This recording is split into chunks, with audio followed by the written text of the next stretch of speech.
Isso. Então, pessoal, boa noite a todos e a todas, mais uma vez, né? Eu quero agradecer aqui o convite, né, na pessoa, então, do Julieverson, da Aline, da Rocio, né, por estar aqui, por ter me convidado, né, para estar fazendo esse pouquinho, essa apresentação, esse diálogo nesse momento, né, estamos passando nessa crise. Eu sou formada em saúde coletiva, né, bacharel em saúde coletiva, e me formei na Unila em 2016, tá? E aí, depois que eu acabei me formando na Unila, eu voltei aqui para a Bahia, mas a Unila, como bem amada que é, me chamou novamente para lá. E aí fui fazer a especialização, né?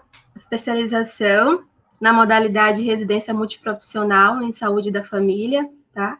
Eu fiquei fazendo lá na Unila, então, 2 anos. Esses 2 anos de especialização, me formei ano passado, em fevereiro do ano passado, né? Nessa residência, eu atuava lá na Secretaria Municipal de Saúde de Foz do Iguaçu.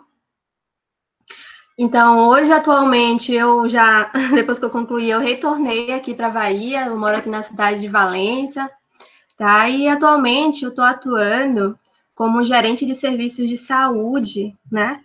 No município aqui próximo, né? Aqui na região.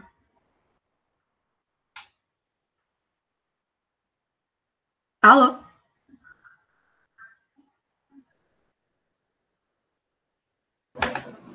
Alô? Estamos te ouvindo. Estamos te ouvindo.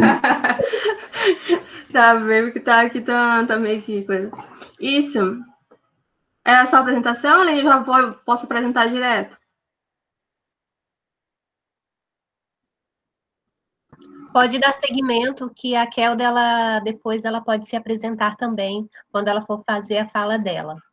Ah, então tudo bem, já vamos direto. Valeu, então, obrigada. Então, pessoal, né, como eu falei um pouco para vocês, nesse momento, então, né, que a gente está vivendo essa crise, né, mundial, então eu vim aqui com essa proposta de falar um pouquinho para vocês sobre essa questão das relações de trabalho em meio à pandemia da Covid-19, né, nessa questão do gênero e saúde, trazendo um pouquinho, né, falando um pouquinho, então, sobre esse olhar meu sobre a questão dos profissionais, né, também da saúde na atenção primária. Então, aí eu vi aqui, nesse sentido, eu coloco aqui, né, a gente está vendo que essa crise, ela veio nesse momento da Covid-19, chegou para escancarar os problemas que a gente já tinha realmente, né, existentes. Veio para escancarar as nossas mostrar, no caso, as nossas fragilidades, né, mas também veio para mostrar também as nossas potencialidades que a gente tem também no nosso país em si, né, como o Sistema Único de Saúde, né, o SUS. Mas, assim, eu trouxe aqui um pouco dessa apresentação só para mostrar para vocês esse cenário. Daí eu coloquei aqui a questão, né, então a gente vem falar um pouco sobre essa questão do gênero, né, o gênero como uma construção social e cultural sobre o que é o feminino e o masculino. Refere-se à construção de comportamentos e expectativas de acordo com cada sociedade, né? Segundo aqui a Organização Pan-Americana da Saúde ressalta. Então, no caso, ele refere-se à construção de comportamento e expectativas, né, sobre o que é ser homem, o que é ser mulher, né, que eles colocam. E aí a gente traz em si, por que nesse momento, então, por que a gente está discutindo essa questão da perspectiva de gênero na saúde nesse momento de tempo de crise, né?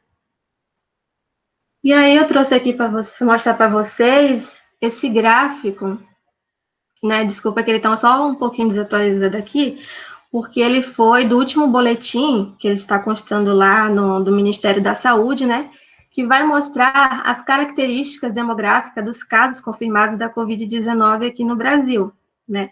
E que se a gente dá essa visualizada aqui, a prevalência que nós temos aqui no país, né, em números de casos confirmados, a prevalência é no sexo masculino, né, em relação ao sexo, no caso feminino, em relação aqui ao masculino, essa prevalência.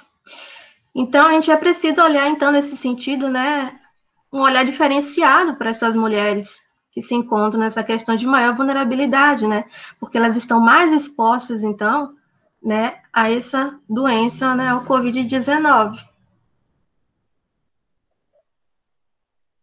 E aí, a gente, aqui, o Fundo da População das Nações Unidas, ele vem colocar nesse sentido, fazer esse alerta no sentido, né, que para o Fundo da População das Unidas, no caso, na UFPA, a pandemia da Covid-19, ela aumentará as desigualdades de gênero existentes, né, que a gente já via, já existia, e aumentará também os riscos de violência baseada no gênero, né, e ainda mesmo ressalta que a proteção e a promoção dos direitos das mulheres e meninas, elas devem ser priorizadas. Então, a gente está vivendo nesse momento, nesse contexto, né, que, no caso, no início, né, dessa pandemia, por exemplo, na China, houve o triplo, no caso, né, no aumento dos casos em termos de violência, né, de gênero, o aumento dos casos. Aqui no Brasil, nós temos uma estimativa de 50%, né, esse aumento de notificações também aqui no Brasil, porque nesse momento, né, de isolamento, que essas mulheres, né, estão convivendo com seus parceiros trancados dentro de casa, então esse aumento é um aumento crítico que nós temos que estar, no caso também, né, vendo essas questões, que é um grave problema, tanto, né, social, como também de questão de saúde pública, tá? E aí eu trouxe esse outro gráfico aqui, gente, que eu vou falar um pouco para vocês, é que essa é um estudo que as autoras Hernandes e Vieira, publicado no mês passado, tá? Numa online. E aí ela traz esse artigo, o título que eu achei bem viável, que a gente viu lá no início, naquele gráfico do Brasil que eu mostrei para vocês, né? Que a guerra, ele tem rosto de mulher, né? E aí tem aqui, nós falando um pouquinho dessa questão do trabalho, né, em saúde, eu trago aqui essa pesquisa que elas fizeram, esse gráfico, ele traz as características, né, por profissionais da saúde, as categorias, aí aqui ele traz a medicina, a enfermagem, atenção básica, no caso, na atenção básica em saúde, segundo o sexo aqui no Brasil, né, e nós temos aqui, no azul mais escuro, né, o sexo feminino e o masculino, então, em todos eles aqui, né, tanto aqui no médico, mas a gente vê aqui a prevalência maior, né, dos agentes comunitários da saúde, dos enfermeiros, dos técnicos de enfermagem, dos auxiliares de enfermagem, né, essa prevalência no sexo masculino na profissão na área da saúde, né. E aí a gente tem que observar, no caso, e aí ele fala que 70% dessa força de trabalho, né, na saúde em todo o mundo, elas são mulheres, né. E aqui nos médicos, ela está aqui em torno de 40 e poucos, 40 e pouquinho por cento, mais ou menos. E daí, quando a gente vê essa questão das mulheres que estão mais, né, ocupando esses espaços, essas mulheres, elas estão, no caso, né, na linha de frente, neste momento, né, que estão trabalhando, essas mulheres estão lá na linha de frente, elas estão com mais riscos, né, estão assumindo mais riscos de serem contaminadas pela Covid-19, no caso, né, nessa doença. Elas estão também, muitos, né, das profissionais que estão lá, elas comentando nesse sentido, né, muitos problemas também na questão psicológicas, né, que essa sobrecarga que está, no caso, caindo, né, em cima delas, que elas estão relatando muito. A questão também, que eu posso destacar também, assim, que elas estão relatando bem bastante, essa questão da sobrecarga de trabalho, né, que recai sobre essas mulheres também.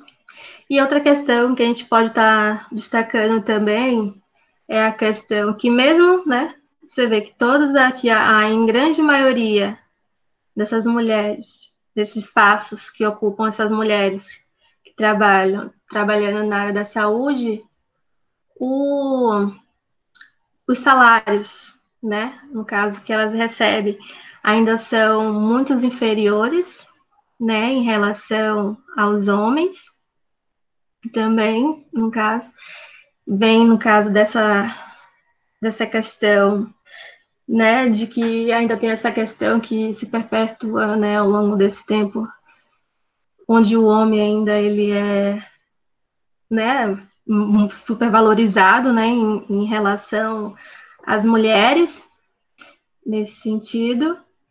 E aí, muitas também desses problemas ocupacionais que nós temos acompanhado ao longo desses períodos também, né, que essas mulheres também, além de ter essa sobrecarga, né, acontecendo tanto no ambiente de trabalho delas, né, que estão acontecendo nesse momento em casa, também teve um aumento triplo, né, aumento de sobrecarga de trabalho, porque essas mulheres, ela, além de ter toda essa sobrecarga, ainda chega em casa, ainda tem que, né, cuidar da família, cuidar, né, dos filhos, às vezes cuidar, né, dos pais ou de algum parente que já às vezes é idoso também.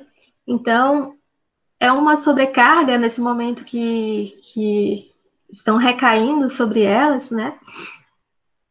Então, que estão, no caso, abrindo essa questão, chamando em si, né, para a gente pensar essas questões, porque o tanto que essas mulheres estão hoje sendo afetadas, né, nesse momento, por isso. E aí, gente, ó, uma das questões que eu queria estar falando aqui com vocês, outra coisa aqui, é algumas recomendações que um documento, né, que da relação da ONU Mulheres, ela traz os 14 pontos, se eu não me engano, são os 14 pontos, se eu não me engano, com algumas recomendações, como a gente está enfrentando nesse momento, né, essa crise que estamos vivendo em relação à Covid-19. Tá? E aí eu destaquei só alguns principais aqui, para a gente não ficar muito alongando, mas aí fala em relação, então, a garantir a disponibilidade de dados desagregados por sexo e análise de gênero, tá?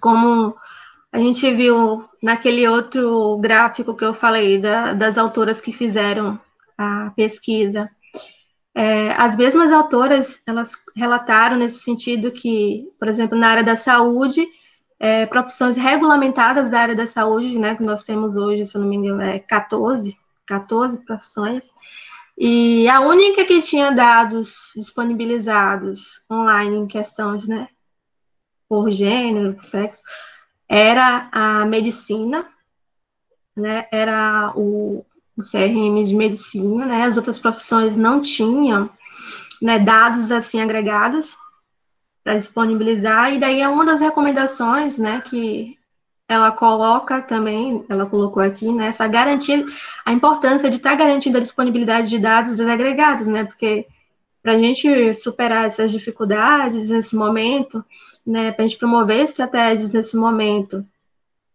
para poder tá contribuindo, tá ajudando, no caso, enfrentar essa pandemia, a gente tem que ter os dados, né, para a gente estar vendo, no caso, essa situação. E, por exemplo, né, uma coisa que eu achei interessante também que eles colocaram era em relação, por exemplo, no ambiente no caso, no ambiente de um APS, né? Como a gente fala hoje da atenção primária à saúde, nós atuamos tanto, né, o médico, enfermeiro, agente comunitário, técnico, mas nós também na unidade de saúde temos os recepcionistas, né? Tem gerentes, que na maioria, em boa parte, tem gerentes, profissionais de limpezas, e que também não havia dados referentes a essas questões, né? Então, por isso, dessa importância da gente estar trabalhando, estar se sensibilizando e colocando essa questão, né, de estar garantindo essa disponibilidade desagregada, para a gente estar atuando em cima também, tendo essas informações que é importante. Daí colocou também essa questão de garantir a dimensão de gênero, né, nas respostas, ela requer alocação de recursos suficientes, né, que possa para responder essas necessidades. Mas aí, responder essas necessidades, aí a gente sabe, né, que não, tanto é das mulheres, dos homens, né, das crianças, das meninas, dos meninos, né, tem que haver essa alocação de recursos, né, para que a gente possa estar oferecendo, né, um melhor serviço de saúde, uma melhor atenção, né, para dar uma melhor resposta para todas essas áreas. E aí, a gente coloca outro ponto que eu achei importante, essa questão de envolver as mulheres em todas as fases das respostas e tomadas de decisões, né, nacionais e locais. Por quê, né? Porque essas mulheres, como a gente viu, elas estão nessa linha de frente, elas são, em grande maioria, como a gente colocou. Então, que elas estejam envolvidas, né? Porque elas que estão passando por esse momento, elas que estão lá, que estão sentindo, né, o impacto, sabe bem o que estão passando, e muitas dessas mulheres, né, esses problemas que já aconteciam antes da pandemia, que era que muitos profissionais relatavam em relação a essa questão da desvalorização, que não se sentiam valorizados, muitos profissionais não se sentiam, né? E aí, chamar essas mulheres, no caso, né, essas mulheres estarem envolvidas, né, é importante, né, nessa questão da tomada de decisão, né, referente a elas. E outro ponto que colocou também importante era que garantir que essas necessidades imediatas dessas mulheres que trabalham nesse setor de saúde, elas sejam atendidas, né? Porque a gente viu que muitos lugares falam nessa, como se diz, reclamação em relação a, se observaram em relação aos equipamentos de segurança, né? Aos EPIs, né? Então, garantir o acesso, né, mais facilitado aos equipamentos de segurança também é outra questão importante. E aí eu trago, gente, desculpa,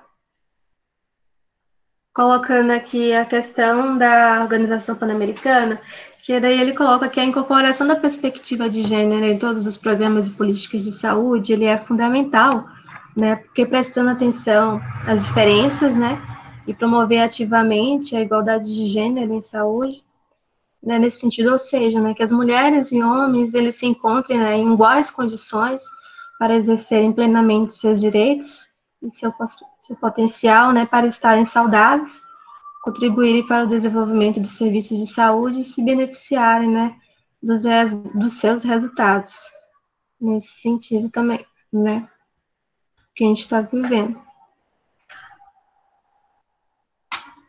Acho que nesse momento eu só coloquei no geral, foi isso, Aline. Alô?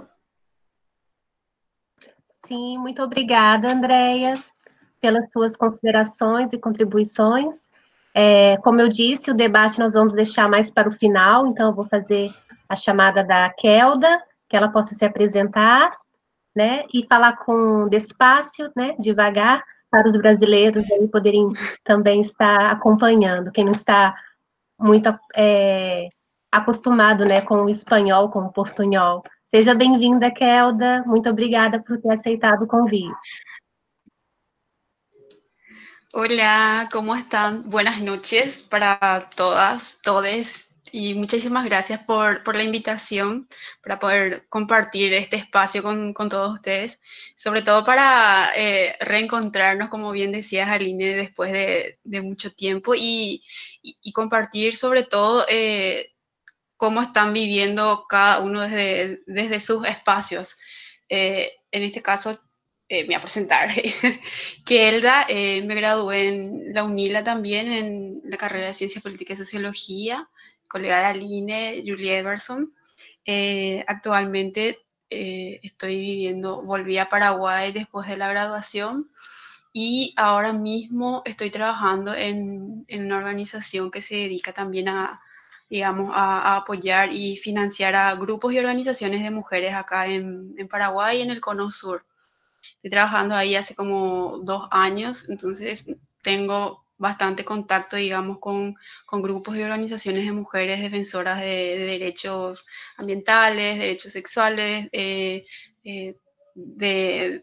participación política. Entonces, más que nada, me gustaría compartir desde esa experiencia, digamos, de conversar, de exponerles un poco sobre qué ellas están haciendo, cómo están, digamos, enfrentando este día a día con la pandemia, con las restricciones de salida, de qué es lo que ellas están haciendo desde sus casas y sus organizaciones. Creo que la compañera ya nos habló un poco de lo que vendría a ser género y por qué en realidad por qué es necesario hablar de género durante esta pandemia. Porque como bien decía ella, ya sabemos bien que cada situación afecta de una forma diferente a las mujeres, a niñas, y más todavía cuando son mujeres campesinas, indígenas, de mujeres afrodescendientes. Entonces es doble o triple la forma diferenciada, digamos, que ellas están tratando de enfrentar esta situación. Los roles de género, la división del trabajo, lo remunerado y no remunerado son ideas y palabras que siempre nos vienen cuando hablamos de género y esa diferencia. Me gustaría un poco compartir de la situación en que ellas están como trabajadoras, por ejemplo. Las compañeras del trabajo que se dedican al trabajo doméstico, muy bien sabemos que son mujeres, la mayoría de ellas. Actualmente muchas nos han comentado que más del 50% de ellas no están trabajando porque una de las restricciones por la cuarentena les limitaba muchísimo a salir porque tenían que tener permisos, tenían que estar adecuados también a lo que requería el Ministerio de Trabajo, como para que ellas puedan salir hasta las casas donde ellas hacen su servicio. Entonces nos comentaban que están también sin trabajo. Las compañeras campesinas que se dedican, digamos, que tienen sus huertas comunitarias, que muchas de ellas también comercializan eso en las ciudades para poder sobrellevar y subsistir, además de lo que tienen para el autoconsumo, sino también para adquirir otros productos que son necesarios para ellas, no estaban pudiendo salir de sus casas.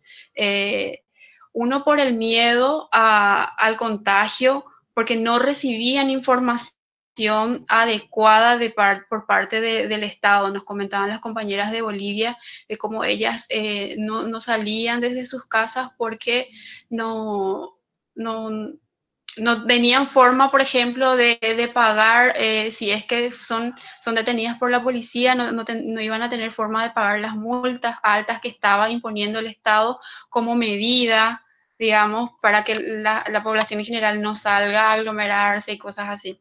Entonces ellas estaban con eso, además de la pérdida de los productos que ellas tienen. Al no poder salir a comercializar, ellas tienen esas pérdidas de los productos porque no se pierden los cítricos que tenían, estaban haciendo trueques como para poder sobrellevar la situación entre una compañera o el otro productor tenía una cosa y ellos otra, entonces hacían esos intercambios como para poder sobrellevar la situación. Entonces, ¿cómo podríamos hablar entre esas situaciones de teletrabajo, por ejemplo? ellas no pueden vender por internet sus cosas, no tienen para hacer delivery de sus productos porque no tienen fondos para poder hacer ese trabajo, digamos. Después están las compañeras indígenas que son artesanas, por ejemplo.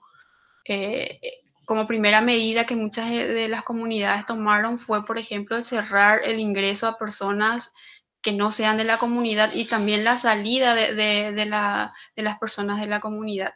Muchas de las mujeres son artesanas, entonces ellas también tuvieron sus pérdidas económicas al no poder salir a comercializar sus productos y al no contar con esa suficiente capacidad de distribución de sus productos, de mercado inclusive, porque ya anteriormente, antes de la pandemia, ya no contaban con un mercado seguro como para poder comercializar sus productos de forma apropiada y con el valor que realmente requieren esos productos. Entonces, ellas también están en esa situación de aislamiento prácticamente, del no poder comercializar, y las pérdidas económicas para ellas son muchísimas porque tienen un stock impresionante de productos que no pueden comercializar y el Estado no tiene unas políticas para las comunidades indígenas de distribución de sus artesanías.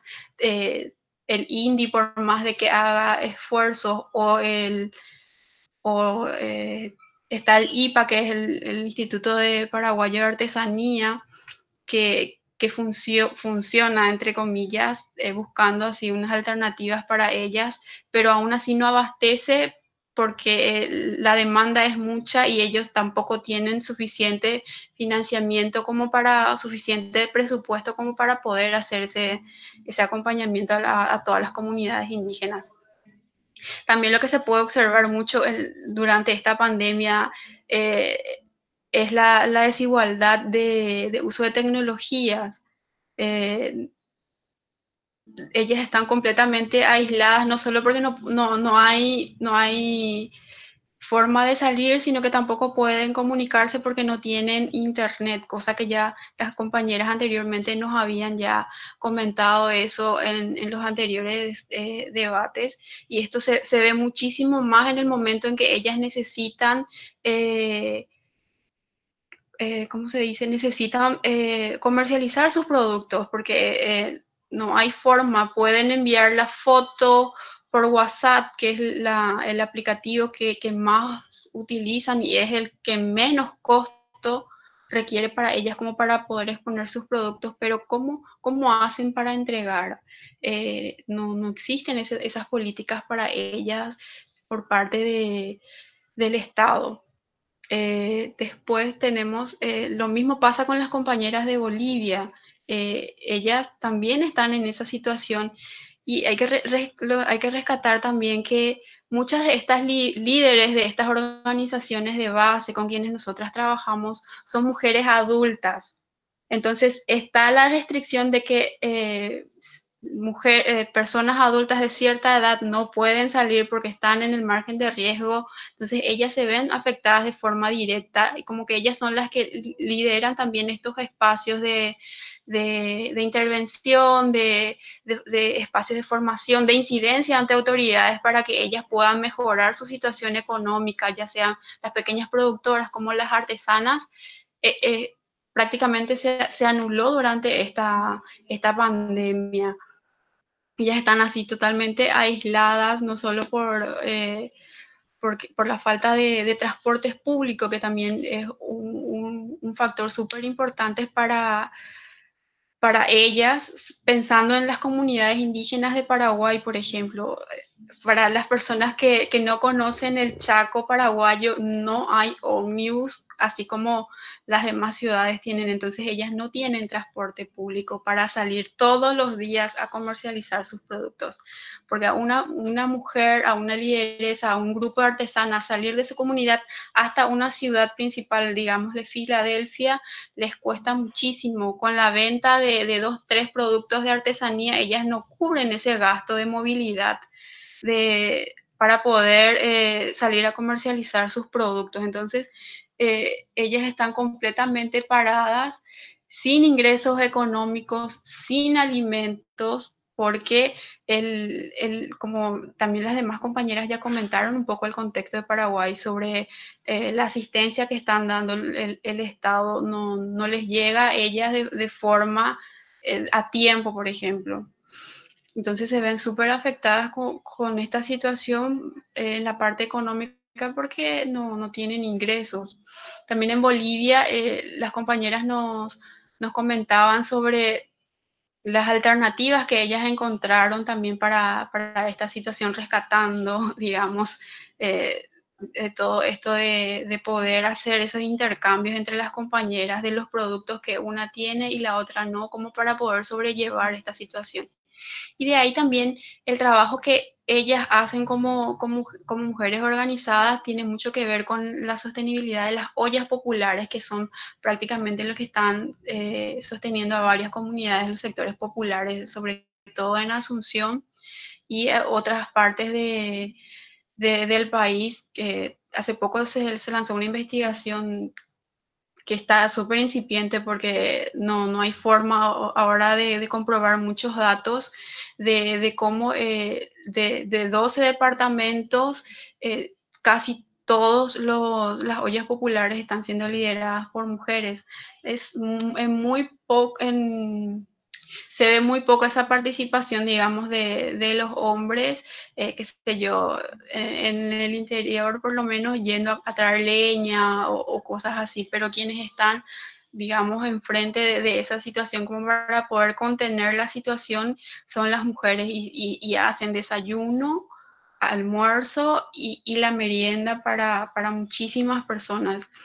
Y como para poder sostener también esto, como que ya pasó mucho tiempo, recurren mucho también a esto de hacer algunas movilizaciones entre comillas, porque como que están muy restringidas, ellos pueden hacer ese tipo de movilizaciones, pero en números pequeños. Justamente ayer hicieron uno frente a la Secretaría de Emergencia Nacional, como para poder solicitar más víveres para poder sostener las ollas populares en la comunidad, en las comunidades, mejor dicho.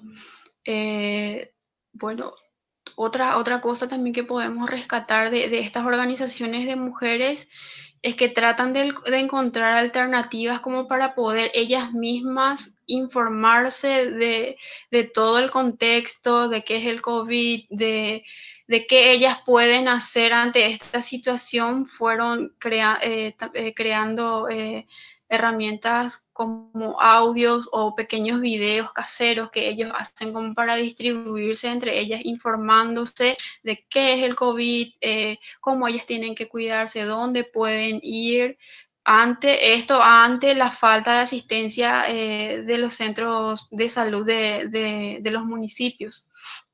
Entonces son estrategias que ellas van encontrando como para poder paliar la situación y sobre todo buscar los medios como para que ellas puedan seguir movilizándose en defensa de los derechos de las mujeres, ya sea en la parte económica, en la parte política, en la parte social, la parte cultural, en defensa de lo que es la forma de vivir de las comunidades indígenas, poder comunicarse entre ellas en su idioma, produciendo estos materiales como para poder informarse, ya que el analfabetismo también en las comunidades es muy alto, entonces ellas no van a poder leer algo que se está compartiendo por ahí o un folleto que lleva un fulano en la comunidad. Entonces los audios son herramientas que ellas utilizan como para poder llegar y concientizar a las mujeres de los cuidados que ellas requieren y como para que ellas puedan salir también a animarse a poder buscar las mejores alternativas para poder solucionar los problemas económicos y de trabajo que tienen en sus comunidades. Después, otra cosa, las propuestas que ellas tienen y para los municipios, que es poder crear unas políticas con perspectiva de género en donde ellas puedan ser incluidas cada una con sus necesidades y sus especificidades, porque no es lo mismo para una mujer trabajadora del sector urbano que para una trabajadora del sector rural o para una trabajadora indígena informal. Entonces, ellas proponen eso también a sus municipios a través de debates virtuales, como lo hacen las compañeras de Bolivia, que tratan de visibilizar su situación a través de estos espacios virtuales, así como nosotros estamos compartiendo. Entonces buscan los medios, digamos, de comunicarse entre ellas y comunicar también a la sociedad en general sobre su situación y sobre la necesidad de analizar la situación con perspectiva de género y con una visión más comunitaria y colectiva, digamos, de cada proceso. Y creo que la compañera ya mencionó también cómo esta situación deja aún más evidencia las desigualdades de género en todo el ámbito, porque ahora yo me puedo preguntar cómo están haciendo las trabajadoras sexuales, por ejemplo, las compañeras con quienes trabajamos, muchas de ellas, por lo menos de la población trans, son trabajadoras sexuales. Entonces ellas prácticamente se quedaron, los primeros meses de cuarentena prácticamente se quedaron sin ingreso porque no podían salir porque los horarios de trabajo de ellas eran por la noche, exceptuando las mujeres que sí tenían, digamos, un local propio donde podrían recibir a los clientes, cosa que también se limitó. Entonces ellas prácticamente se quedaron sin ingresos durante los primeros meses de la pandemia que duró, que fue más estricta. Entonces ellas también empezaron a organizarse con las ollas populares de lo poco que tenían y también de lo que solicitaban, digamos, a la población en general como para poder subsistir. Entonces son estrategias que fueron ellas buscando y elaborando para poder sobrellevar la situación y es lo que están haciendo ahora para poder pasar, digamos, esta situación. Entonces, un contexto así un poco general de cómo están ellas, sobre todo de los sectores más vulnerables y de cómo también buscan, digamos, estrategias que les permita poder seguir y avanzar. Algo que me parece súper importante mencionar también es el tema del sector rural, es del aumento de la deforestación en estos momentos, como que ellas como activistas y defensoras de los derechos ambientales, derechos sexuales, como no están activando la tala de los bosques donde ellas están, de los alrededores donde ellas están, está aumentando. Entonces, el control social que ellas hacían también se disminuyó durante este tiempo, como, como se puede ver, y el Estado tampoco no está respondiendo bien a esa situación. Después, no sé si todavía tengo tiempo, Aline.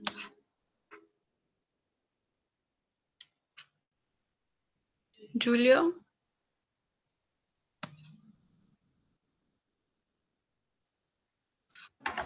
Kelda, Sí. boa noite. Mais uns 4 minutinhos aí já encerrando, que aí a gente abre para as reflexões nossas em geral. A Aline acabou de responder aqui. Ah, ok, gracias. Yo creo que esta situación también nos da la oportunidad, o podría darnos una oportunidad de pensar y de buscar nuevas alternativas, sobre todo con estos grupos y estas mujeres que tienen muchísima experiencia en lo que es el trabajo colectivo, la empatía sobre todo y una solidaridad impresionante. Quiero traer algo que mencionó también la compañera sobre esa recarga de trabajo que ellas están teniendo. Sobre todo esa recarga emocional de todo lo que está, de toda esa demanda que muchas otras mujeres están solicitando para ellas. Tenemos grupos que abiertamente han publicado en sus redes sociales que si las mujeres necesitan asesoramiento psicológico, ya sea sobre violencia de género o inclusive asistencia humanitaria, que ellas pueden ver la forma de ayudarse. Entonces ellas están súper sobrecargadas emocionalmente por toda esta situación, porque tienen sus límites también, sobre todo el límite monetario, que es lo que más no, digamos, les afecta a ellas de forma directa, porque ellas no son el Estado, no tienen la obligación, digamos, de suplir las obligaciones del Estado, de ofrecer un estado de bienestar, de asistir a la población en general.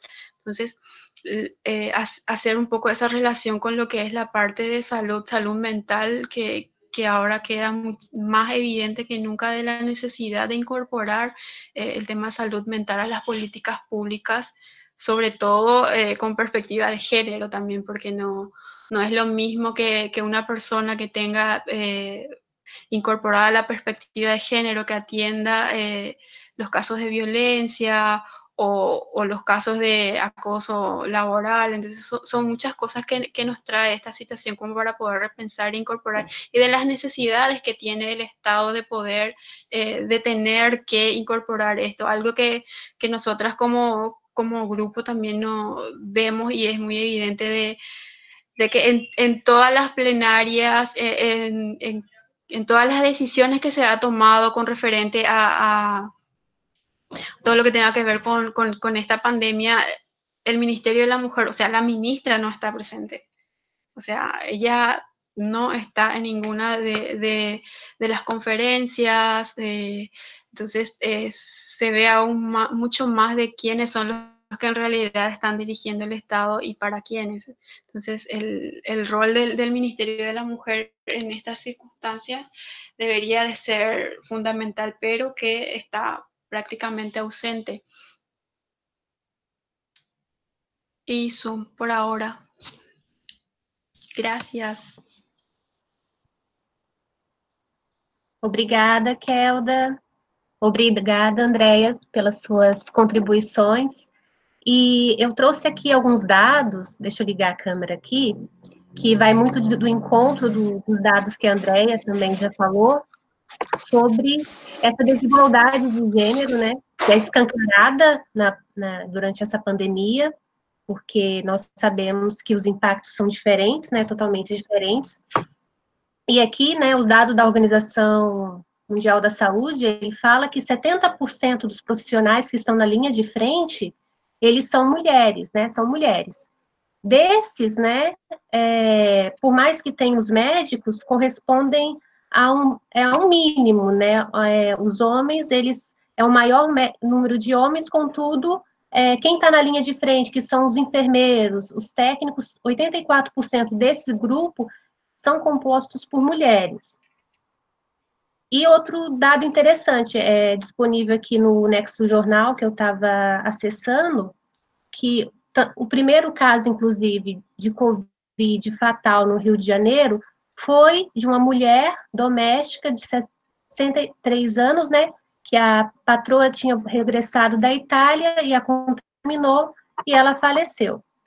Então, nós temos esses retratos, né, de desigualdade, das linhas de frente, e outra coisa que foi tocada, que eu achei bem interessante, é a questão da saúde mental, porque nós temos uma sobrecarga a mais, né?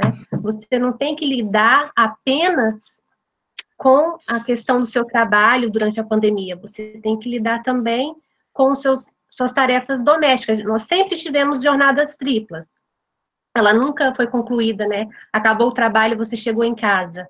Ela sempre tem ali, você chega, você tem o serviço doméstico, as que têm filho, vai ter que ter o filho para dar assistência, para cuidar. Então, você acaba tendo uma estafa mental muito grande nesse período. Bom, só para a gente dar uma diversificada nas falas, eu vou convidar o Joyson, porque ele vai fazer parte também do nosso grupo de colaboradores, para ele fazer algumas considerações, já que, como eu disse no início da minha fala, ele que seria parte do mediador aqui do grupo. Mas eu gostaria que fosse um espaço de conversa e de troca. Vi que tem pessoas de outros lugares, de outras nacionalidades, e se vocês quiserem se manifestar, é só desligar o microfone e pedir a fala, porque nós gostaríamos mesmo de conversar, saber como vocês estão, como é que está aí, na perspectiva de vocês, a quarentena, esses impactos. E aí, passo a vez para o Joyson. Vocês me ouvem? Todos me ouvem? Não sei. Sim. Sim? Minha internet não está das melhores.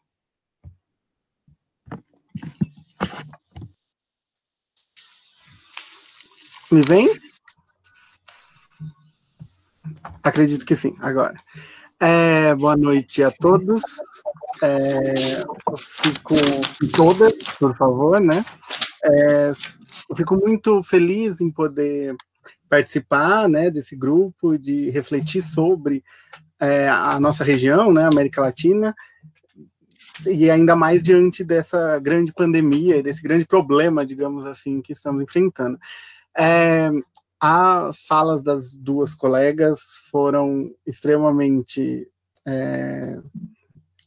certeiras, né, e levantaram pontos que me parecem muito importantes. Eu vou falar rapidamente sobre algumas ideias que sucederam com a fala delas, porém, também, início de conversa, eu vou fazer uns breves comentários sobre a fala delas, e eu até estava conversando com a Aline sobre até o lugar de fala, né? Eu sei que tem relação aí diferente, e ainda mais sobre o pensamento, né? Algumas pesquisas têm demonstrado que, pelo menos, a gente já sabe toda a questão da desigualdade de gênero e como ela se sobressai, né, ou ela se insere junto com a questão de classe, mas como nesse momento de pandemia, né, os artigos acadêmicos, isso é um dado pequeno aí, assinados por mulheres caíram gigantescamente. Isso já acontecia, né? Já tinha uma forte presença masculina na publicação de artigos, mas durante a pandemia isso ficou mais evidente ainda, né? Depois eu posso até passar alguns dados aí que eu tenho lido, né? Mas sobre essa fala das colegas, me fez refletir, né, sobre, como elas mesmas disseram, como em momentos de pandemia, a demanda pelo Estado se mostra extremamente presente, né? E de um Estado que seja, que dê oportunidade de representação aí, e essa dê oportunidades aí, a gente pode ter um debate aí bastante grande, né? Mas me parece importante a gente pensar nisso, e acho que está imbuído, de alguma maneira, embutido, desculpe, na fala das colegas, né? Então, quando até a Kelda mesmo lembra isso durante a fala dela, de como os grupos marginalizados, e aí esses marginalizados também a gente pode problematizá-lo, não obtém, na verdade, quase nunca obtém, né? Sempre tem uma luta, uma dificuldade grande, mas nesse momento evidencia-se isso muito mais, né? E interessante também pensar como, nesse momento, das desigualdades, de tudo isso, quem está na linha de frente são elas. Então, por isso e daí o que me fez pensar, e já vou terminar minha fala por aqui, para a gente poder pensar juntos, me lembrou muito eu faço doutorado na USP e tenho trabalhado muito com a questão de integração regional, mas sobre o Quijano e o Frantz Fanon, né? O Fanon fala sobre a estrutura de classe e raça, aí como ela, o Quijano principalmente, como ela é sobreposta e colocada aí a partir da colonização, né? E acho que isso evidencia bastante nesse momento. Então, isso me fez pensar, e acho que está na fala das duas colegas, como essas duas vertentes, né? Esses dois vetores, tanto de raça quanto de classe, eles estão extremamente relacionados, e como a gente percebe eles nesse momento de pandemia, né? Nesse momento e ainda mais, né, de quando precisamos de uma resposta efetiva do Estado. Pensando, ainda como a Aline falou, e a Kelda, sobre a questão da representatividade, principalmente a Kelda falando sobre o Paraguai, mas pensando no Brasil, né, sobre representatividade feminina no Ministério, por exemplo, é uma coisa que, para se pensar, né, uma coisa assustadora que a gente pode debater aqui. Mas fico por aqui, a gente pode ir conversando, vou participando aí, mas quero mais uma vez agradecer pelo convite e vamos seguir debatendo.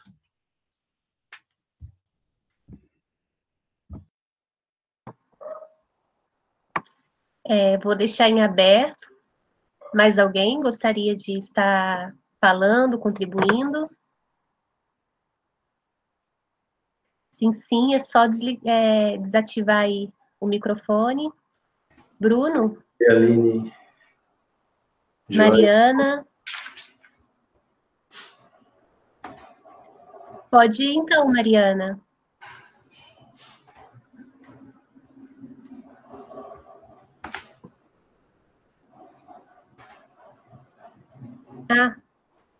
Bruno. Quem apareceu primeiro foi o Bruno. Apareceram muitas falas aqui ao mesmo tempo. Eu fiquei confusa, mas foi o Bruno. Pode falar. Olá, vocês me escutam? Te escuto. Olá, estão me escutando? Beleza. Deixa eu só abrir aqui. Beleza. Então, pessoal, eu gostaria de me apresentar. Meu nome é Bruno. Eu sou do IFPB, da Paraíba, né? E agradeço a todos por esse espaço. Agradeço a Julie Everson pelo convite. E só queria fazer duas reflexões importantes, né, sobre a fala das meninas e principalmente da Kelda, que eu acho muito interessante a reflexão que ela traz lá do Paraguai, né? Isso nos coloca um desafio também de pensar a participação política das mulheres aqui no Brasil e principalmente pensar a sua organização coletiva, né? E da Andréa também.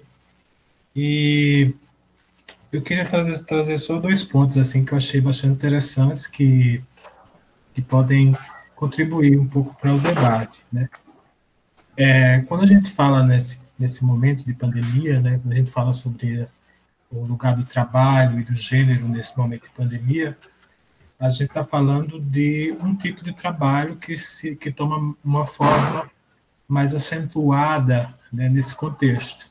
Ou seja, se nós tínhamos formas de trabalho ainda mais precárias, né, nesse trabalho terceirizado, flexibilizado, ou seja, nesse contexto de pandemia, isso se torna ainda mais precário e mais, como eu posso dizer, toma ainda formas ainda de precarização mais intensas, né?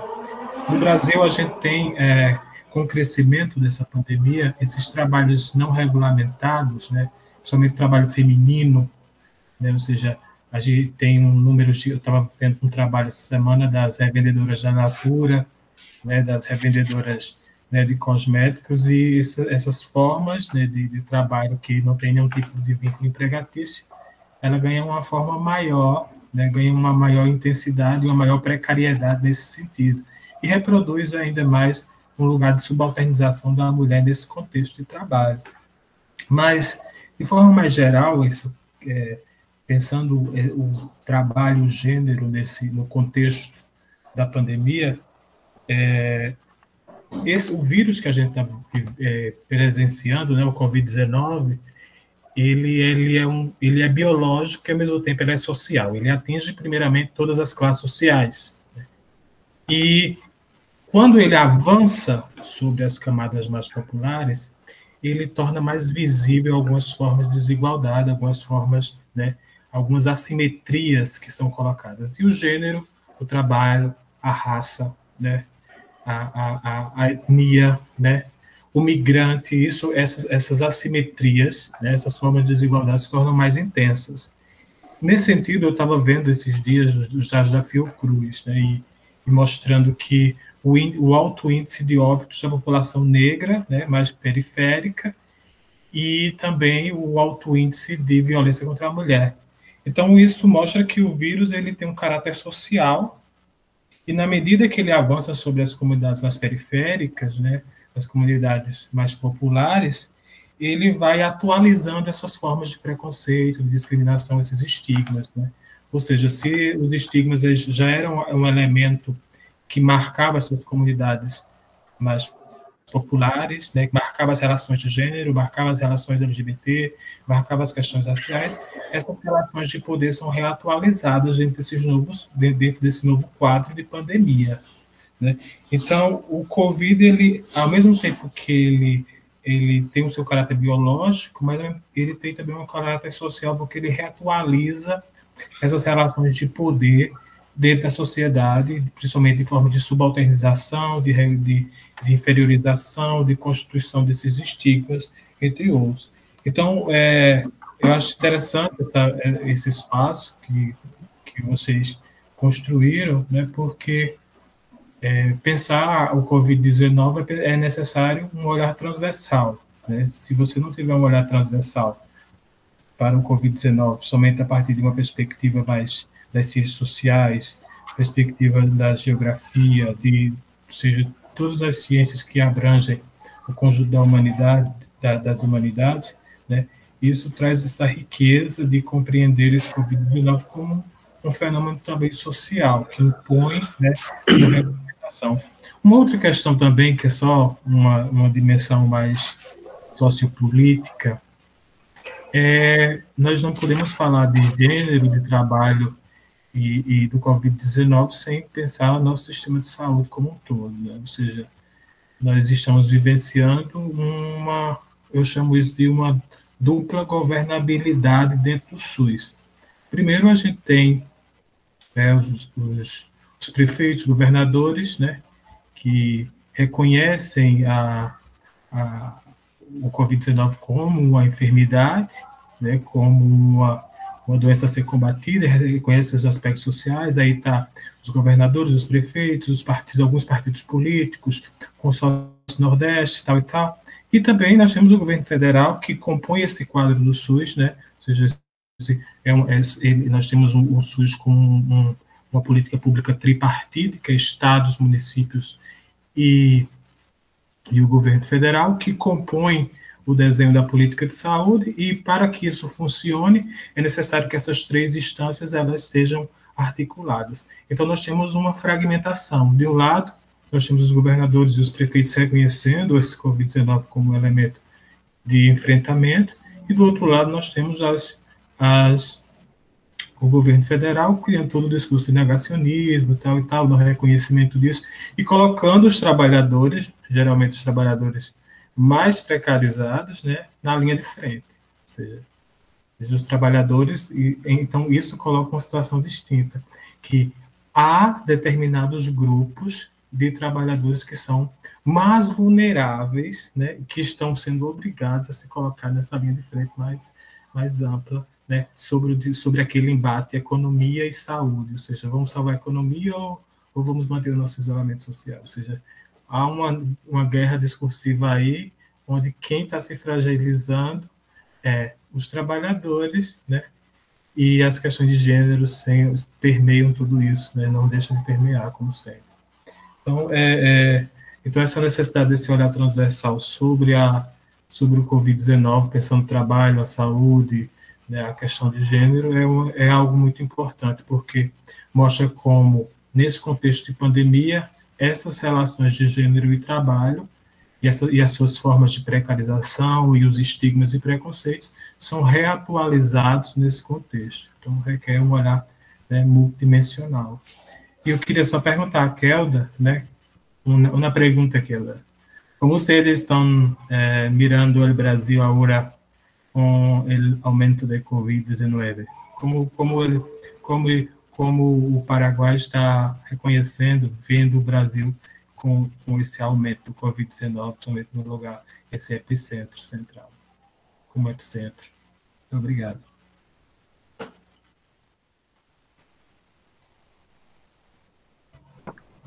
Bom, vou deixar a Kelda, pode ser, Mariana, responder essa pergunta do Bruno. Muito obrigada, Bruno, pelas suas considerações, pela sua participação. E aí, em seguida, eu passo para a Mariana e depois para a Lisbeth. Quem mais quiser se manifestar, é só falar ali no chat, que aí eu vou anotando aqui, organizando as falas. Pode falar, então, Kelda. Gracias. Wow, ¿cómo vemos al Brasil? Así. La verdad que es una pregunta bastante interesante, sobre todo porque Paraguay tiene muchas relaciones con Brasil, sobre todo pensando en las fronteras. Como nosotras vivimos mucho tiempo en Foz, sabemos cómo es la frontera y cómo Paraguay, por lo menos Ciudad del Este, depende mucho de los brasileros que vienen a comprar en Ciudad del Este. Entonces, lastimosamente, las fronteras van a tener que seguir cerradas porque para Paraguay y Brasil es un peligro latente, porque nuestro sistema de salud no va a tener la capacidad de poder combatir o poder enfrentar la situación si es que las fronteras se abren y las relaciones comerciales con Brasil vuelven al ritmo normal. Entonces sí afecta de forma directa a todo lo que es la economía de Paraguay, sobre todo pensando en Pedro Juan Caballero, en Ciudad del Este. Tenemos un grupo con quienes trabajamos que es que las chicas son trans y ellas viven en Pedro Juan Caballero y ellas están súper esperanzadas en que se vuelva a abrir la frontera porque el negocio, la parte económica depende mucho de esas relaciones fronterizas. Entonces, sí Paraguay está, sobre todo pensando en esta frontera, sí nos afecta muchísimo, sobre todo a esas dos ciudades que les mencioné. Entonces, es un poco complejo pensar en cómo vemos al Brasil, por más de que haya sido un aliado entre comillas, económico para Paraguay, ahora mismo es un peligro para todos, por lo menos es lo que muchas personas piensan, bueno, por lo menos desde mi punto de vista, es lo que pienso. Yo creo que las compañeras entre Mariana y está Julien también nos puede comentar un poco sobre la perspectiva de un paraguayo.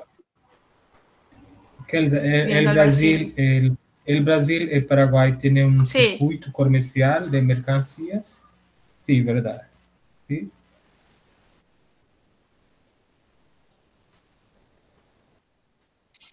Sí. Más que nada en las fronteras, porque, bueno, pensar también que muchos de los locales que están en Ciudad del Este, los dueños viven en Brasil. No, es que son de paraguayos. Comprendí. Y también la parte turística, los paraguayos van al Brasil en sus vacaciones, no. Muy bien, muchas gracias.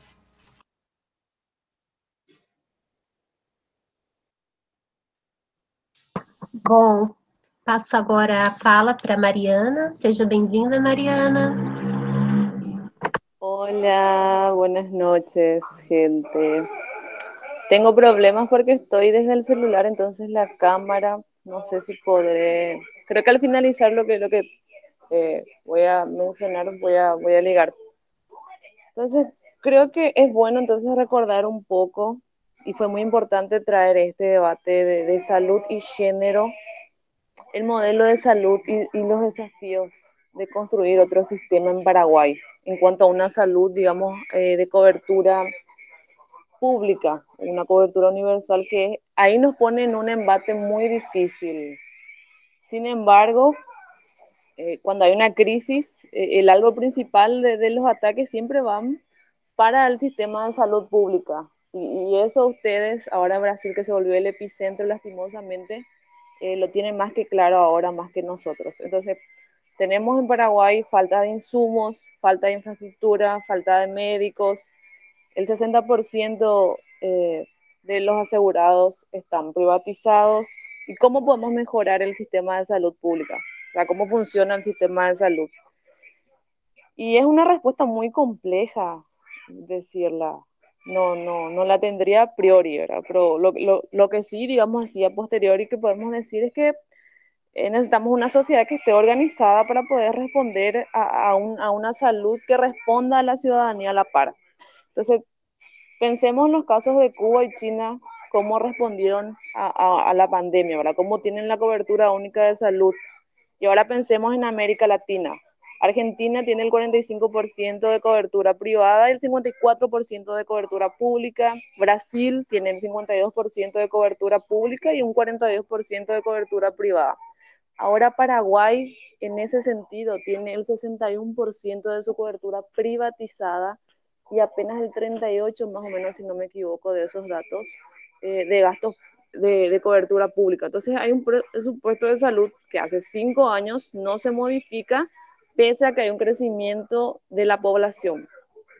O pessoal não modificou nada disso, não pretende modificar. Inclusive, a gente estava tendo um pressuposto do ano 2020, era para pagar o que não foi pago de 2019, então você tem uma correlação de, digamos assim, de negociação com o setor privado altamente fortificado, sim. Você tem um sistema de saúde desintegrado também, né? Você tem na população 20% que está segurado com o seguro de saúde, só 20%. Aí, olha, a gente tem uns vários problemas, por isso que o Brasil vai continuar sendo um perigo latente, por isso que as fronteiras não podem se abrir, né? Então, el SUS, ¿qué podemos decir en relación a eso? O sea, ¿qué se puede plantear, verdad? Un seguro único muy diferente, no, tampoco podríamos separarnos del sector privado en esa medida. Difícil. Ahora, creo que hay dos cosas que tenemos que tener también en cuenta en cuanto hablamos de derechos humanos. Creo que este sistema, además de todo, tiene un carácter de uniformidad. Com esse discurso de todos somos iguais. Todo mundo está sofrendo a pandemia da mesma sintonia. A gente sabe que isso não é assim. As comunidades periféricas, as comunidades indígenas, as comunidades quilombolas, não está todo mundo sentindo essa investida da mesma forma. É o governo que está tentando novamente, com uma mirada colonial, neocolonial, universalizar e uniformizar todo esse tipo de, digamos assim, de caráter de governo. Então, é importante aqui a gente canalizar. E isso vai uma pergunta para a Kelda, e aí eu vou fazer uma pergunta para a Andrea. Acho que vai primeiro para a Andrea, porque é para continuar a fala de saúde. A saúde mental em tempos de Covid-19, olha, muito difícil. Você tem um Ministério da Mulher que ninguneia as comunidades indígenas, porque, querendo ou não, isso é de propósito. Isso é de propósito, você não se apresentar numa videochamada com as lideranças da comunidade indígena. Isso é óbvio, assim, para mim. Aqui no Paraguai, e a gente pode fazer essa conversão agora bem fácil, porque a devaluação do real está no mesmo preço que o Guarani. Uma sessão para atendimento psicológico está R$150. E a gente, vamos supor que a gente tem 4 sessões por mês, no mínimo. Imagina o alvo da depressão. Agora, a pergunta é, como é que são as estatísticas agora nessa pandemia, com o setor periférico, com as comunidades quilombolas, ou as comunidades indígenas? Agora, com mulheres, então. Né? Essa para a Andrea. Para a Kelda. Yo creo que es muy importante lo que ella mencionó y me parece así estupendo. Ella trajo dijo así, las comunidades con las que ellos trabajan tienen una visión comunitaria y colectiva. Entonces ellas producen materiales caseros, audios para que se puedan cuidar, para que puedan explicar de qué se trata el COVID, la pandemia, y tienen una propuesta a nivel municipal con una perspectiva de género. Y ahí va otro. Entonces es una estrategia virtual, y lo importante de esto, de esa estrategia, es que no desvincula la realidad, que es lo que la mayor, digamos, cantidad de veces que se propone alguna política pública desvincula mucho la realidad de una mujer, ya sea esta del sector rural, del conurbano, indígena o afrodescendiente. Entonces, la pregunta es, sería importante entonces canalizar la necesidad más que nada, entonces, de institucionalizar, y es una palabra que va un poco en choque con una cultura o con las cosmologías orales, porque las comunidades indígenas son prácticamente orales, pero tienen que institucionalizar en papel para que sus políticas públicas o sus propuestas, si en algún momento son tomadas en cuenta. Entonces, ¿qué pensar al respecto de institucionalizar entonces la propuesta o la política pública de esas mujeres? Y me voy con una reflexión de que esto sí o sí tiene que cambiar en el sentido de la acción colectiva, cómo la trabajemos. Y me parece importante entonces nuestro actuar como cientistas y como militantes, porque muchos de acá de los que son cientistas son militantes de movimientos sociales, organizaciones sociales, de territorios sociales o de partidos políticos. Voy con eso. Bom, vou passar então primeiro para a Andréia. Muito obrigada, né, primeiramente, Mariana, pela sua participação. Eu passo para a Andréia e em seguida a Kelda já pode entrar então para estar respondendo essas questões. Então, obrigada, Mariana. Não sei se eu te entendi bem, mas eu acho que ela sobre essa questão da saúde mental, que você está me perguntando em relação a como está acontecendo nesse momento aqui no Brasil. Se você tem algum tipo de dado, porque assim, recentemente eu tive que acompanhar casos de colegas que estão em depressão, algumas já foram diagnosticadas, e a gente tem uma lista que aqui no Paraguai, o Colégio de Psicologia disponibilizou de atendimento online gratuito. Só que daí eu conheço algumas psicólogas que são amigas minhas, e aí algumas falam, olha, eu vou te recomendar tal e tal psicóloga. E a gente foi atrás, né, e aí perguntamos, né, quanto é que tá a sessão? Então, uma delas falou, a grande maioria falou R$150 por sessão. Olha, então você tem que ver aí a condição de classe da pessoa. Isso. E a pergunta é, você tem noção mais ou menos disso, como está se dando no Brasil? Olha, eu te digo assim, na minha visão, como está acontecendo. Por exemplo, uma consulta aqui no Brasil com psiquiatra, né? Com psiquiatra, dependendo de algum psiquiatra, está em torno de R$250, né? E você vê que é um valor, né?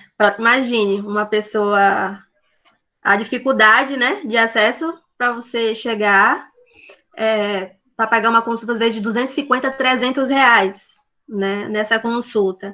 E para você passar pela consulta na unidade de saúde, né, tem toda uma burocracia, né, todo um processo que você tem que, né, que ser atendido na unidade, a unidade tem que te referenciar para outro, né, ambiente, estão tendo todo esse fluxo, e é uma dificuldade grande, né, porque a gente sabe que realmente está tendo um aumento, né, considerável, e relatos que o pessoal colocaram que nesse momento mesmo da pandemia está tendo muitos casos, né, das pessoas que a ansiedade, muitos casos de ansiedade, depressão, se a gente for ver mesmo aqui pela região que também que eu moro, por exemplo, hoje mesmo teve um caso de um senhor idoso de 80 anos que ele se suicidou, né, então são casos que estão acontecendo, estão acontecendo. Quando a gente pensar assim, por exemplo, na questão da saúde aqui no Brasil, na atenção básica, né? Porque a atenção básica é a porta de entrada do sistema de saúde, né? Então, o ideal, como eles colocam, é que a maioria desses problemas de saúde, eles sejam resolvidos na atenção básica, né? Mas aí, a partir do ano passado, né, nós tivemos uma mudança, né, mudança na questão do financiamento no SUS, e agora nós estamos, como está sendo, no caso, tem agora a questão de pagamento por desempenho, né? Por exemplo, nas unidades de saúde, né? A questão dessa transferência por pagamento por desempenho. E esse ano de 2020, nós tivemos 7 indicadores, né? 7 indicadores. E eu estava ontem acompanhando o Ministério da Saúde, colocando esses resultados, e todos esses 7 indicadores, todos eles deram baixo, né? Então, embaixo o acompanhamento de todos esses 7 indicadores, com 7 indicadores que eles colocaram, né, como primordial, que era a questão de em relação de acompanhamento de gestantes, de 6 consultas no mínimo, consulta de saúde bucal para gestantes. Então, a gente vê que a situação na atenção primária temos aí um longo desafio, né, para a gente estar no caso, resolvendo, né, esses problemas, né? E a questão da saúde mental, hoje, na atenção primária, né, a gente tem que ver justamente isso, né? Facilitar esse acesso, né? Como a gente pode fazer, que estratégia a gente pode fazer para facilitar esse acesso do profissional, né? Tá fazendo esse acompanhamento na unidade de saúde. Não sei se eu conseguisse esclarecer.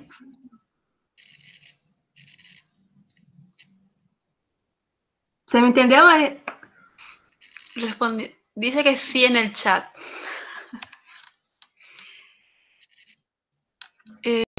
Comentar algo de lo que estaba hablando Mariana sobre sobre institucionalizar las propuestas que ellas tienen.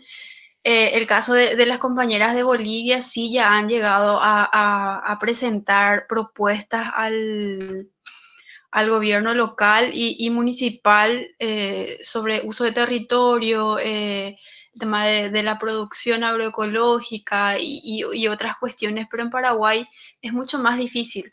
Recordemos que el INDI, que es el Instituto Nacional de Indígena, depende del Ministerio de Educación, por ejemplo. O sea, ellas hablan, por ejemplo, de la necesidad de que el INDI se independice del Ministerio de Educación, como para que también ellos puedan tener, por lo menos pasar de instituto a secretaría o tal vez de ministerio.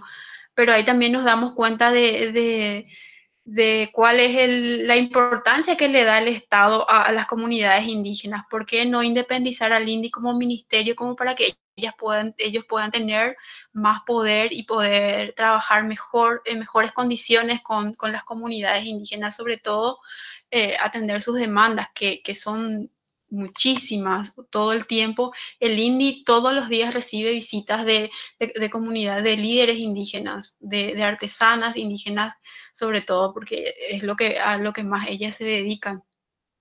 Entonces, ellas buscan, siempre están en eso de poder institucionalizar o de poner en papeles todo lo que ellas necesitan, pero no consiguen aliados suficientemente poderosos, entre comillas, porque las autoridades que normalmente le dan espacio a ellas son de partidos políticos de izquierda o que no tienen tanto poder en la toma de decisión de las políticas públicas, tanto a nivel local como a nivel nacional. No tenemos representación indígena en los espacios del legislativo o del ejecutivo, o sea, ni pensar. Sabemos por parte de nuestras compañeras que hubo representantes indígenas en algunos municipios en el Chaco, que es donde están asentadas la gran mayoría de las comunidades indígenas. Entonces es muy compleja para ellas llegar a poder institucionalizar muchas de las demandas que ellas tienen, porque no tienen ese espacio de participación política, algo que había mencionado yo, y también que me parece estupendo que haya traído eso, el tema de estas relaciones entre clase, género y le sumamos lo de raza. O sea, ahí es imposible. En las elecciones anteriores tuvimos un candidato independiente, por ejemplo, para el Senado que pertenecía a comunidad indígena. Casi todo su equipo eran de comunidades indígenas. La verdad que sorprendió bastante porque sí tuvieron un considerable voto, pero no fue suficiente como para que ellos pudieran llegar a ocupar algún cargo, digamos, en algún escaño en lo que es el legislativo, que en realidad al final son espacios donde en realidad ellos pueden tener la oportunidad de institucionalizar las demandas que ellos tienen como comunidades indígenas. Y algo que nosotras empezamos a trabajar desde el 2018, desde finales del 2018, es sobre el ejercicio de la participación política de las mujeres, sobre todo las mujeres indígenas y campesinas. Y tuvimos espacios de formación entre todo lo que tenga que ver con elecciones, voto, y les preguntamos sobre eso, si ellas quieren en algún momento llegar a postularse, por ejemplo, para concejalías, que son los gobiernos locales, y ellas hablan de que sí están interesadas, pero por más de que ellas estén interesadas en ocupar estos espacios, no tienen financiamiento como para poder hacer campañas políticas, porque el Estado da financiamiento político a los partidos grandes, y los partidos grandes no ofrecen espacios de participación para, a lo sumo están algunos campesinos, pero no para comunidades indígenas. Entonces, digamos, esa es una barrera súper grande que ellas tienen como para poder llegar a ocupar ciertos espacios de poder, como para poder implementar las políticas desde una perspectiva indígena. Entonces, es un proceso que vamos a ver ahora cómo seguimos. Nosotras trabajamos con estos espacios de formación como para que ellas también puedan formarse más y poder, digamos, ver la forma y buscar estrategias con partidos políticos que les ofrezcan, digamos, les permita postularse o candidatarse para ocupar espacios, pero que es un proceso que lastimosamente está siendo muy lento. Entonces, estamos viendo qué pasa. En comparación de Bolivia es otra cosa. La población de Bolivia, el 50% son indígenas, entonces hay sí mujeres indígenas en los espacios, entonces son ellas las aliadas para muchas de estas mujeres, y entonces son los que están, digamos, apoyando a llegar a lograr ciertas políticas.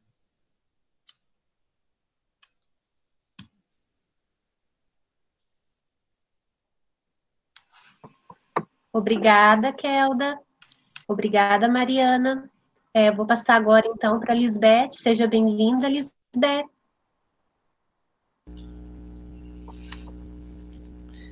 Hola, ¿me escuchan? Ai, não, acho que eu vou falar em português, né, Aline? A maioria está falando português, então... Não! Eu fico muito feliz de ver todo mundo aqui, essas caras que faz tempo que a gente não se encontra, né? Esse carinho latino-americano de trazer esses temas urgentes, né? Desde vários pontos de onde a gente está. Eu mudei de área, né? Mas ao mesmo tempo sigo trabalhando com a sociologia, mas estou trabalhando com a geografia. E eu acredito que o tema que vocês trouxeram aqui foi muito importante mesmo, assim, as pessoas estão saindo, mas eu realmente fico muito feliz que estão trazendo essas necessidades, ainda mais nesse contexto, né, que estamos buscando todas as formas para a gente seguir dialogando. Sem ser repetitiva, mas ao mesmo tempo destacar nas duas falas das duas companheiras, né, da Andrea, que eu conheci agora por aqui, e ela trouxe muitas coisas interessantes sobre a questão da saúde, a partir de estatísticas, né, que a gente conhece, e com certeza tem muitas outras estatísticas que não são contabilizadas, né, os casos de violência, por exemplo, a gente não conhece oficialmente, e muitos a gente não fica sabendo porque acontecem dentro de casa, né, falando da violência intrafamiliar, ou como a maioria chama de doméstica. Mas eu queria destacar principalmente, né, articulando com a fala da Kelda, a vulnerabilidade que estão as mulheres no campo. Eu agora estou morando num assentamento rural do Sem Terra, aqui no Brasil, sem deixar de acompanhar o que vai acontecendo nos outros locais, né, em meu país também. Eu sou peruana, e o Peru é outro foco da pandemia agora, e principalmente para a gente pensar, claro, a gente pensa os serviços públicos, pensa múltiplas situações que nos vão deixando mais vulneráveis, mas pensar nas mulheres do campo, que já na normalidade não eram visibilizadas, e agora piora a coisa, eu queria destacar muito mesmo essa necessidade da gente repensar nas organizações sociais, né, que a Kelda trouxe. As organizações sociais, mais do que a busca por uma institucionalidade, o que a gente busca são os direitos, mas quão importante é criar essa rede de apoio. E acredito que a tarefa que vem fazendo a Kelda é muito importante, é muito para ser destacado, né? Essa tarefa é muito linda de a gente seguir acompanhando e sobretudo, de querer ajudar nesse tempo de isolamento, buscando estratégias para a gente conseguir ajudar, seja por áudios, como falou a Kelda, mas só destacar também que hoje, né, hoje é o Dia Internacional pela luta pela saúde da mulher. Então, a gente não pode esquecer, hoje não, foi ontem, na verdade, né? Mas que não pode esquecer que essa é uma luta, e que tudo que a gente conseguiu, lamentavelmente, tem sangue de mulheres que lutaram, né? Aqui no Brasil tem a Lei Maria da Penha. A gente sabe todo o processo que foi, o duro que foi para conseguir essa lei aqui em 2006, não é suficiente, né? Então, a gente precisa, desde nossos espaços, já que a gente está dialogando aqui, acho que mais do que uma exposição, é uma prosa, a gente precisa desafiar, né? E muito, muito feliz por isso. E também trazer esses casos que também dão calafrios do que vem acontecendo aqui no Brasil, né? A gente percebeu desde a geografia, os estudos dentro da geografia, que o maior foco de contaminação ou de contágio está acontecendo dentro dos frigoríficos. Então, a gente fez um mapeamento, e os frigoríficos que estão localizados principalmente ao sul do Brasil são os principais focos. Então, não somente os trabalhadores, né, porque eles, homens, dentro dos frigoríficos que estão dentro dos serviços essenciais, mas são os mais vulneráveis, e a gente sabe que tipo de sujeitos estão dentro dessa vulnerabilidade no sul do Brasil, que são também migrantes, negros, e que estão trabalhando nesses espaços, né? Então, são muitas coisas que a gente fica ansioso para querer saber e querer ajudar, mas eu só queria colocar essas questões. E quando a gente também pensa saúde, eu não sei se a Andrea pode trouxe, ou pode trazer, ou se dá tempo também para isso, ou a gente repensar para uma próxima live, é a questão do agronegócio, né? Quando a gente fala da saúde da mulher, principalmente, a gente tem que, e sobretudo a mulher do campo, também da cidade, mas a gente está muito impactada, a nossa saúde é impactada pelo agronegócio, né? Seja pela leite materna, seja por outras consequências também de deformação das crianças, e que agora está muito mais latente. Seria isso meu comentário, companheiras.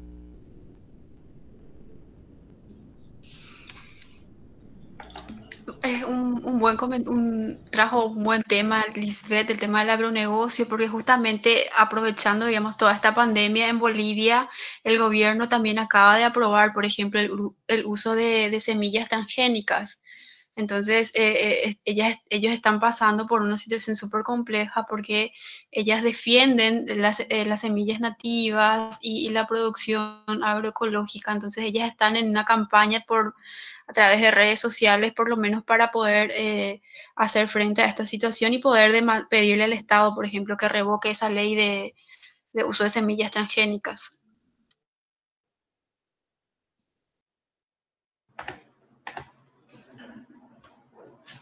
Olá, pessoal.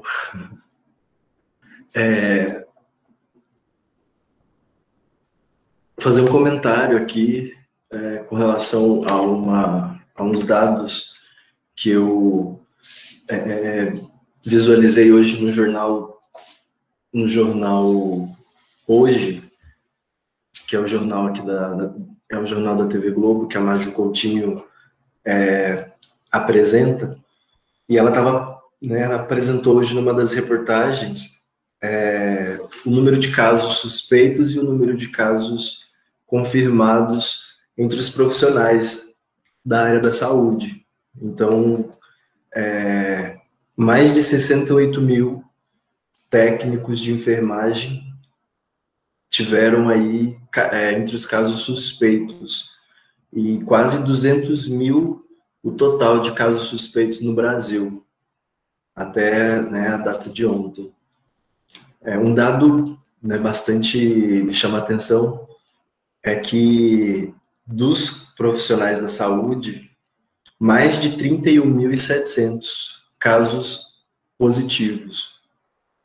Então, o próprio dado que a Andrea nos trouxe no começo, quando ela fala justamente sobre a guerra, a guerra, ela começa, tem gênero, a grande maioria das mulheres hoje, não só a própria questão do cuidado, se a gente pensar também, é uma questão muito de gênero, seja o cuidado remunerado, como também o cuidado sem remuneração. E é isso, eu queria trazer esse dado só para a gente caminhando também para esse encerramento. Como a Lisbeth comentou, fiquei muito feliz também de vê-la, de ver alguns outros colegas, companheiros, e teremos aí em junho, provavelmente mais 2 encontros, gostaria de já estender esse convite, inclusive de estar participando conosco como palestrantes mesmo, trazendo aí algumas considerações sobre os próximos temas. E é isso, uma boa noite para a gente. Gente, eu só quero... Desculpa, só para fazer uma fala rapidinho. Sobre o que a Mariana tinha colocado. Por exemplo, hoje no Ministério, uma das estratégias que o Ministério está utilizando, em relação a essa questão da saúde mental, dos profissionais, eles lançaram o Telepse, que é chamado, que é para estar atendendo esses profissionais, Aí eles disponibilizaram um número onde ele fica disponibilizado das 8 horas da manhã até as 8 horas da noite, para esses profissionais eles terem acesso, e passarem por estar passando por essa avaliação psicológica, por esse atendimento do profissional. Daí é uma das estratégias que estão utilizando, por esse meio eletrônico.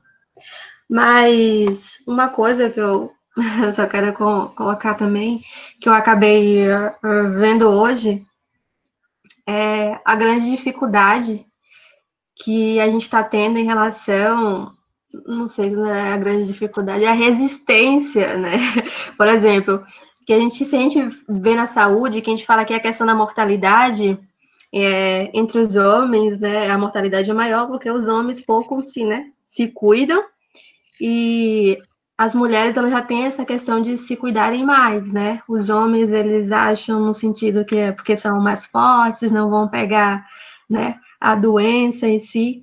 E hoje eu vejo, por exemplo, aqui na na minha cidade, pelo menos eu vejo muito também dessa questão, e tem muito disso de eles não quererem utilizar a máscara, né?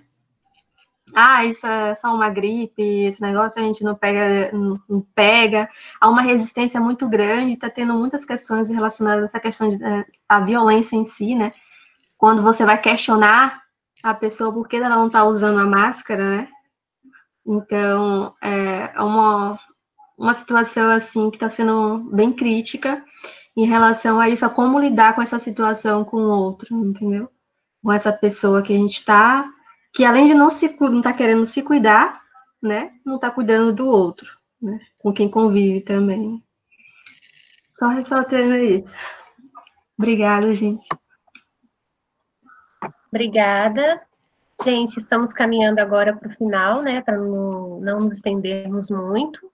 É claro que no meio desses assuntos vão surgindo outros, né, como eu mencionei ali no chat, o tema do agronegócio pode ser pautado para outra reunião, né, para outro momento, assim como também surgiu em algum momento a questão das relações raciais, né, que ela está intimamente ligada também nesse contexto da situação da mulher, né, a mulher negra, pobre, periférica, e que acaba sofrendo muito mais os impactos dessa pandemia nesse momento.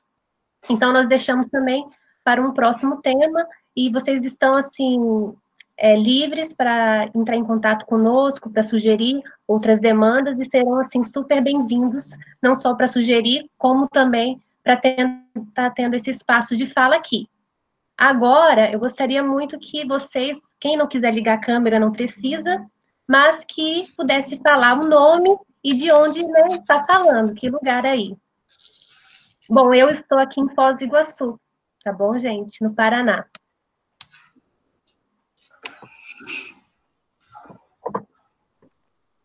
Vou chamar um por um, então. ¿Qué tal? Bueno, hoy me sumé un poco tarde, disculpen por eso, pero nada, quería destacar que es un gusto ver caras y rostros, afectos, y este tema tan importante, ¿no?, que estamos viviendo en tiempos de crisis y donde los derechos de las mujeres siempre son los primeros a ser tocados e invisibilizados, ¿no? Las distintas políticas públicas que se fueron tomando en los países que tenían un componente ausente, ¿no?, totalmente ausente de la perspectiva de género. Entonces, es bastante importante poder reivindicarlo y reflexionarlo en nuestros países. Lisbeth lo mencionó bien, ayer fue el Día Internacional de la Lucha por los Derechos de la Salud de las Mujeres. Aquí bueno, les cuento, yo estoy en Montevideo, Uruguay. Se realizó muchas intervenciones artísticas interesantes y de reivindicación para los derechos adquiridos, principalmente uno de los derechos que, bueno, históricamente Uruguay adquiere, que es el derecho a la salud sexual y reproductiva, el derecho al aborto, que bueno, el paisito dio un giro hacia la derecha y el presidente se declara pro vida y declara que va a promulgar, estimular leyes, digamos, con esa mirada. Entonces, es súper delicado pensar cómo los derechos de las mujeres nunca pueden descansar, ¿no?, una vez adquiridos, sino siempre se tienen que estar, digamos, detrás, y tiene que estar uno atentos, ¿no? Y está bueno, les envío un saludo, muchísimas gracias a Kelda y Andrea por haberse sumado, compartido con nosotros su tiempo, y a todos los compañeros que veo que están, un gran abrazo y un beso.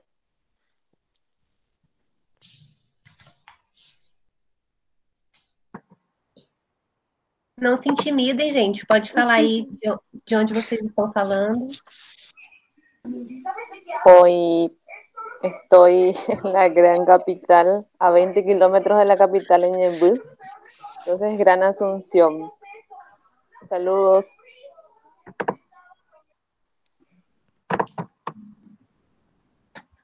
Mais alguém? Eu estou em Valença, gente. Valença, na Bahia. Tô com saudade de Foz. Estamos con frío por el sur, te cuento. Ai.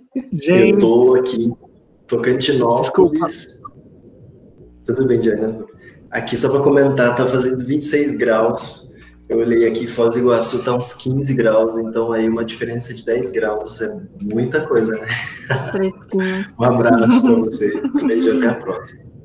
Gente, eu tô em Jaú, no interior de São Paulo, mas aqui tá muito frio. São 11 graus, tá fazendo aqui, veio uma frente fria bem fria mesmo. Eu estava em São Paulo até mês passado, mas por conta da pandemia estou aqui. E muito feliz de ver todos vocês, saudades imensas de Foz, e também que possamos aumentar ainda mais as nossas conversas e debates. Um beijão.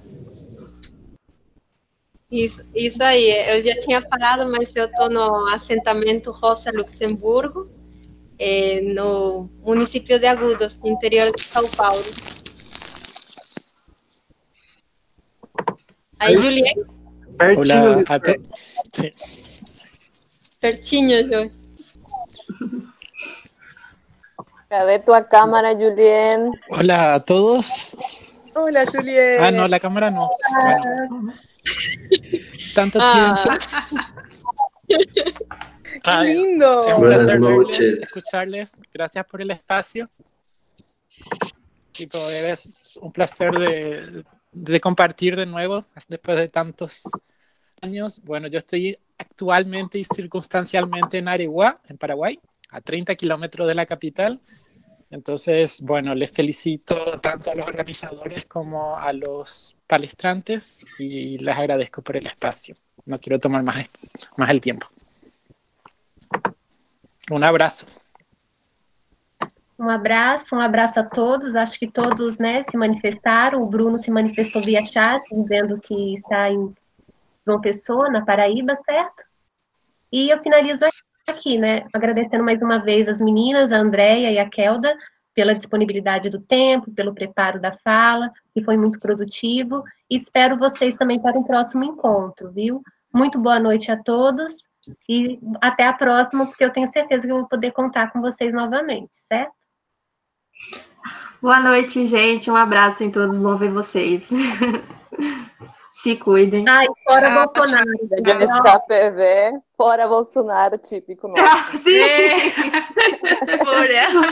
Porfa. Fuera Marito, fuera Bolsonaro, fuera Trump. Fuera.